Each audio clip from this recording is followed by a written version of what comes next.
Hey, thanks for clicking on this video regarding workers' compensation issues and costs. I'm Coyle, and this video is geared to mid-sized firms that are seeing their workers' comp costs rise. You may be wondering, why are my costs going up and what can I do about it?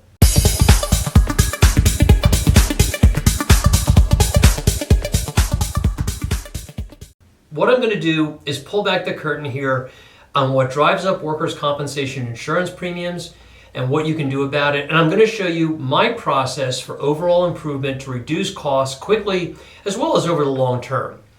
This is a detailed plan of attack, and I go into a lot of different elements of workers' compensation that a lot of insurance brokers just don't talk about. I'm basically giving you the secret sauce because if you're feeling pain over cost increases, you deserve to learn how to combat them and pay the lowest cost possible. What I'll show you are elements of how I've fixed issues for new clients and gotten them on the right track to lower costs and greater productivity.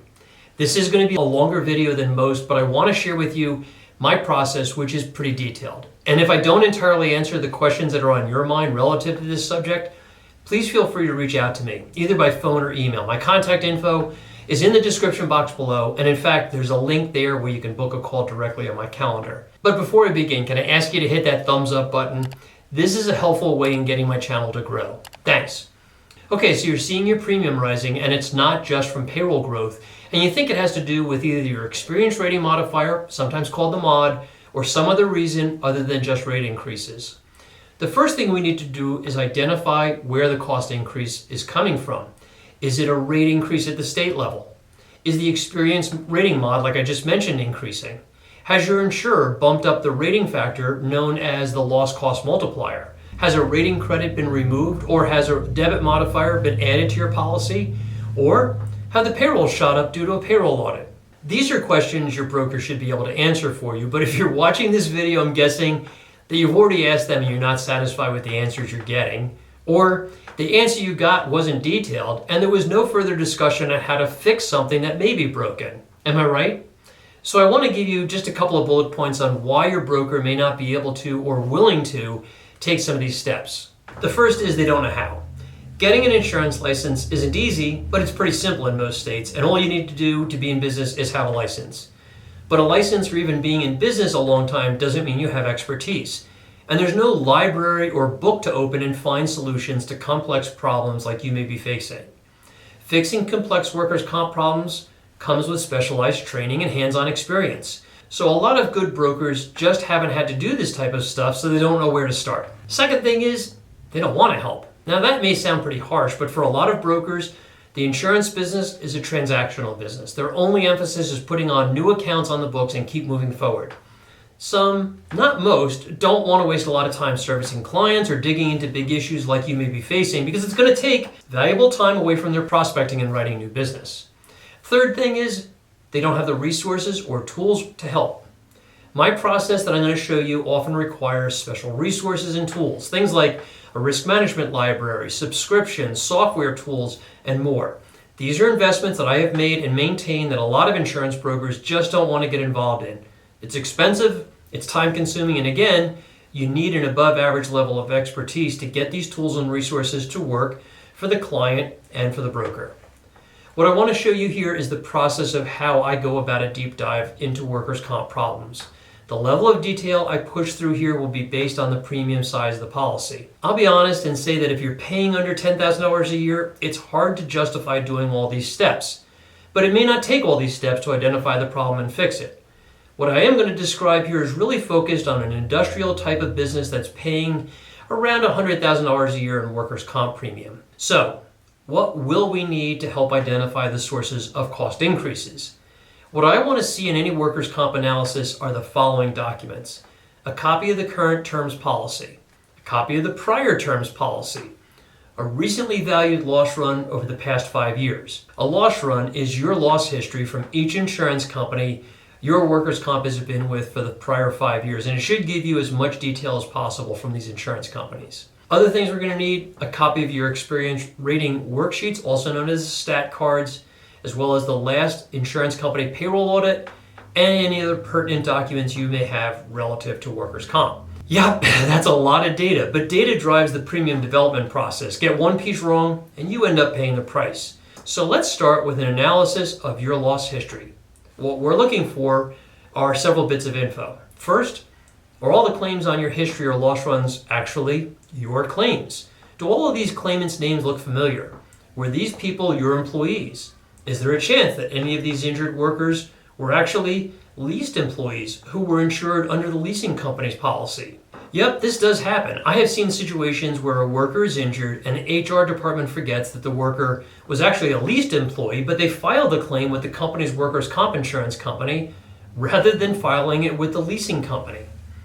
And as a footnote here, if you do have leased employees, you want to make sure that your leasing company is providing you a certificate of insurance naming you as an alternate employer. That means their policy must have something called the alternate employer endorsement attached to it. The next thing you're going to dig into is each open claim.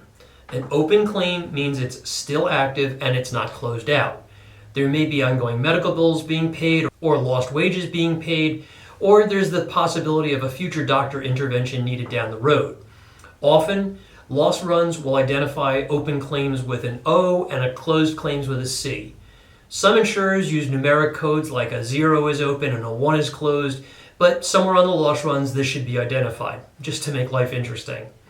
The reason you're only looking at open claims at this point is that there's nothing you can do about closed claims. They are closed and baked into your record. But closed claims will be reviewed a bit later when we analyze root causes and loss trends. Open claims, on the other hand, may present opportunities for cost reduction, and the entire experience rating mod process is based on the dollar cost of claims and your payrolls, and these are the only two factors which determine your mod. What I'll be looking for in open claims are those with sizable reserves. A reserve is the amount of money the insurance company is setting aside as an estimate for what they think they'll ultimately pay out on this particular claim. In my experience, insurance companies over-reserve claims. It's much easier for a claims adjuster to set aside more money and adjust it downwards when the claim is closed out than be wrong and have to increase the total payout over what they originally estimated. A lot of this has to do with statutory accounting rules that we don't really need to get into, but suffice it to say that I find way more claims over-reserved than under-reserved, and in the long run, this costs employers like you a boatload of money. The ultimate objective with open claims is to get them closed at the lowest amount possible. Unfortunately, you just can't force this to happen. There are good reasons why some claims need to remain open. For example, a worker that was injured 2 years ago may still need surgery in the near future depending on how their physical therapy works out, and the reserve on their claim is there to pay for those future potential costs. Another example is an injured worker is still on disability getting lost wages for chronic pain issues relative to their injury, and things like that. Reserves, like their name implies, is money being set aside by the insurer to pay for future costs.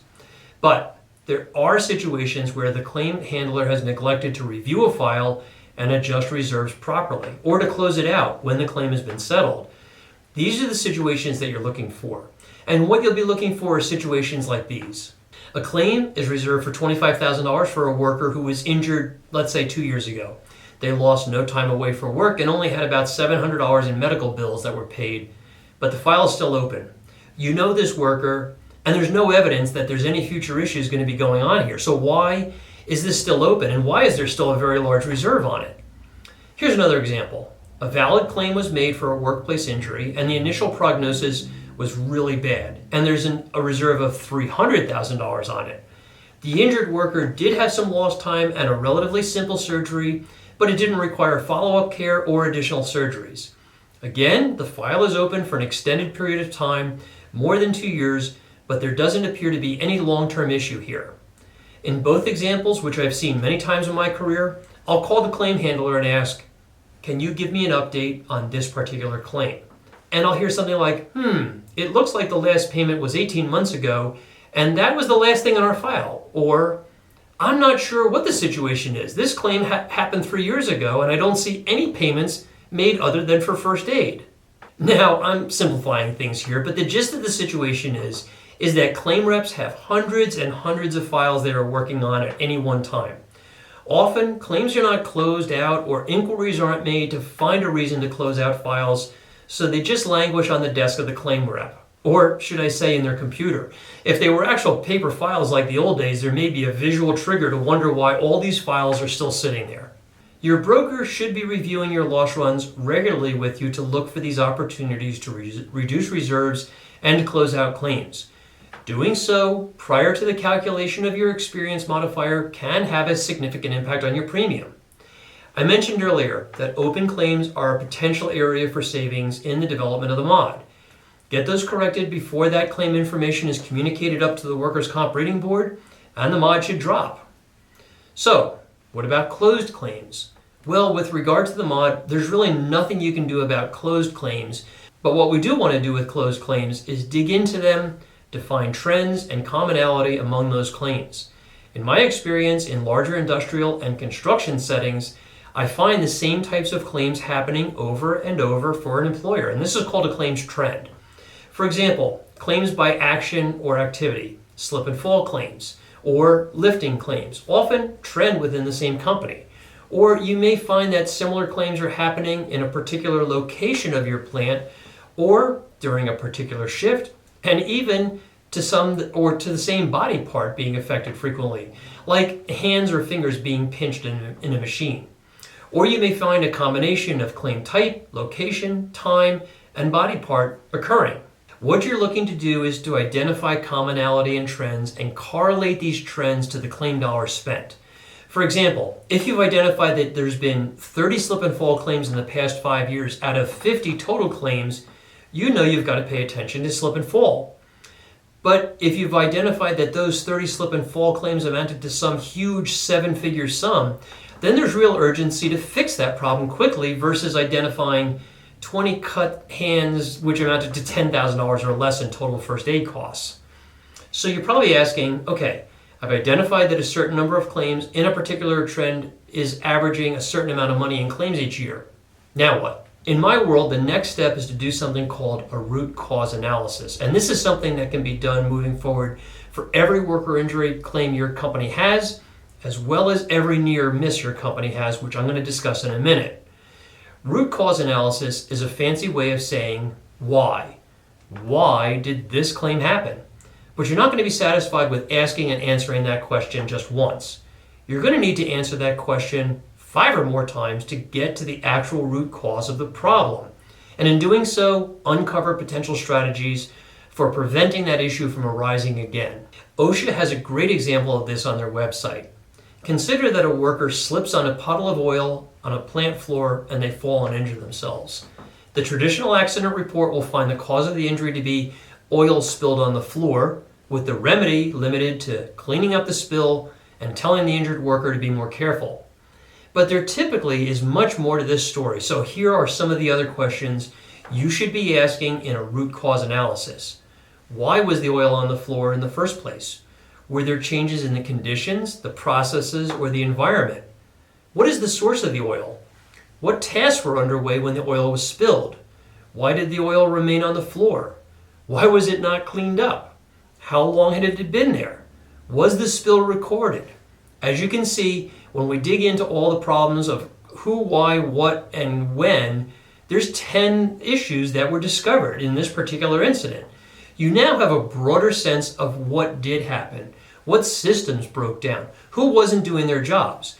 All of the questions and answers become your foundation to creating a risk control strategy. Now, I mentioned a short while ago near misses. A near miss is when an accident almost happened. Using the oil on the floor scenario would be like an employee who did slip on the oil, but they didn't fall and injure themselves. This is a near miss. In most safety-conscious operating environments, near misses are reported similarly to actual accidents and injuries. Why? Well, they're an opportunity to learn and prevent a situation like a near miss from turning into an injury. In safety-cultured environments, near misses are digested and investigated, including the root cause analysis. Another concept that's worth inserting here is that safety-cultured workplaces focus on safety and preventing worker injuries not only to save the organization money, They primarily do it because these organizations recognize that with every injury, there is a human cost. An employee suffers pain, or possibly worse, they have to have surgery, they have full or partial disability, they lose use of a limb, that injured worker's family suffers mental pain and financial distress, and it goes on and on and on. The chain of events following a worker injury is much greater than the dollar cost suffered by the employer. And I think it's an important part of this conversation to not lose sight of. Okay, so we've analyzed loss runs, we've looked deeply at claims history, we've identified trends, and we've performed root cause analysis on those claim trends. Now what? Good question. Now we start to build the risk control and safety management process. The goal is to prevent as many claims like these from occurring in the first place. And second, if these accidents do occur, we're looking for opportunities to reduce the cost on those claims. We're going to pay particular attention to the strategies for reducing costs around those problem areas we identified in our loss history analysis. For example, if slip and falls are a recurring problem, we may recommend outfitting workers with non-skid, non-slip shoes, or making greater effort to reduce moisture on floors. If there are ongoing claims from improper lifting, then we may focus a lot of our attention on training and retraining on safe lifting techniques, or we may try to see if we can reduce the weight of the loads that workers must lift. What I have found very effective in this whole process is to engage workers at supervisory and managerial levels to brainstorm issues, problems, and ideas and solutions. Line manufacturers in a manufacturing plant see what goes on the production floor every day. Supervisors in a wholesale distributor see how workers lift loads, how they operate forklifts. General managers at a construction site see how workers use tools, equipment, machinery, and more. All of these people have seen workplace accidents happen, and they have seen tons of near misses. So they're very well suited to help ideate solutions to the specific problems you as the employer bring to them. Meaning, if you've identified a handful of trends and root causes, these supervisory employees will be able to think through the day's workload and figure out a way to control and reduce risks. Working together, management and supervisors can crack the code that may have stymied you for years. I'd also recommend having a third-party risk manager or skilled insurance broker help guide you through this process as well, providing input and experience. Now, one thing that I like to do in these situations, and something that I recommend, is setting goals. Risk control and claims reduction is a business process, so like other processes in your company, goals make a lot of sense. If you don't measure it, you can't manage it. Depending on circumstances, you may want to reduce the number of claims in year one by, say, 50%. Is that an aggressive goal? It sure is. But ultimately, you're shooting for 0 claims and 0 loss days to come out of this plant. That's what major firms with thousands of employees target, and there's no reason why you shouldn't either. Part of this risk reduction planning is an entire claims process which goes into record keeping, investigations, and more. It's pretty complex, so I'm not going to go over it here, but suffice it to say that it's an integrated and important part of this deal. What I do want to go over briefly before I wrap up is safety meetings, especially with regard to achieving your goals in loss reduction. I recommend that you have a standing safety committee which includes company owners, managers, leaders, line operators, and certain employees. This all depends on the size of your company, but ideally, you'll like to have less than 9 people on this committee. Much more than that, and it becomes very difficult to manage. A must-have at every meeting is a member of the executive staff, whether that's a company owner or a C-suite executive. This shows your commitment to get things done. You're going to have your safety meetings at least monthly, and maybe a little more frequently at the beginning. You'll have a formal meeting and go over the safety work in progress, the reporting results for the month, and discuss any new ideas or issues that have arisen since the last meeting. I do recommend that the meetings are organized and agenda-driven. In fact, this is another opportunity for your broker to be involved to provide additional resources and organizational structure to your meetings. Goal tracking at this monthly meeting is important to know where you are and what needs to be done to adjust processes, increase training and communications to hit your goals. Everyone around the table has skin in the game, so don't let a month go by without a meeting. Okay, I've gone over a lot of material in this video addressing how to identify drivers and workers' comp cost increases and how to reduce and control those underlying factors. There are just 2 more items to touch on that are outside of claims and experience mod development that often have an impact on your costs that should be also checked for accuracy. And the first is class codes. As you know, the workers' comp policy and premium development is based on classification codes found in the workers' comp rating manual. A payroll audit is performed at the end of every policy year, and the auditor should be verifying that the proper class codes are being deployed. At times, they may adjust which employees go into which code, so you want to get a copy of the auditor's worksheet every year to look for these changes and if they're correct. While it's not common for policies to have incorrect codes, it does happen, and I recommend reviewing this each year with your broker, especially if the operations in the company have changed. Just keep in mind that you just can't willy-nilly change a class code. There's a whole process behind that, but I think it makes sense to verify that the codes in use are correct and the accurate levels of payrolls are going into those codes. Speaking of payroll, another area that can get fouled up in workers' comp where you can end up paying more is audits. There are several different payroll rules that govern maximum payroll, minimum payroll, limitations on payroll, construction adjustment payroll programs, and other caps that need to be followed by the premium auditors. The large and more complex the company, the more of a chance that some of these issues are going to get fouled up. Your broker should be paying close attention to audits to make sure you're getting every break you're eligible for and not overpaying. So, as you can see, there are a lot of moving parts when it comes to workers' comp. Paying the lowest cost possible is never going to be achieved by going out to the marketplace and getting quotes. Your premiums are highly dependent on your ability to control claims. The lower your claims, the lower your premiums will be. There is another cost that I didn't discuss, which I'll mention here, and those are indirect loss costs. And what I mean by that is when you have a workers' comp claim, there are costs that are not reimbursed by your insurance company. They include lost productivity, damage to your brand and reputation, waste, investigation time and costs, potential fines and penalties, and a whole lot more. Indirect loss costs can be a multiple of what your insurance company pays on a particular claim. So let's say a workers' comp claim costs your insurance company $12,000. It's possible that the indirect loss cost could be 3 or 4 times or even higher than that. The worst part is that these indirect costs just leak out of your bottom line. But by creating effective risk control plans which reduce claim frequency and severity, you can reduce your indirect costs significantly in addition to your premium costs. All right, this has been a pretty long video. I hope you got value out of it.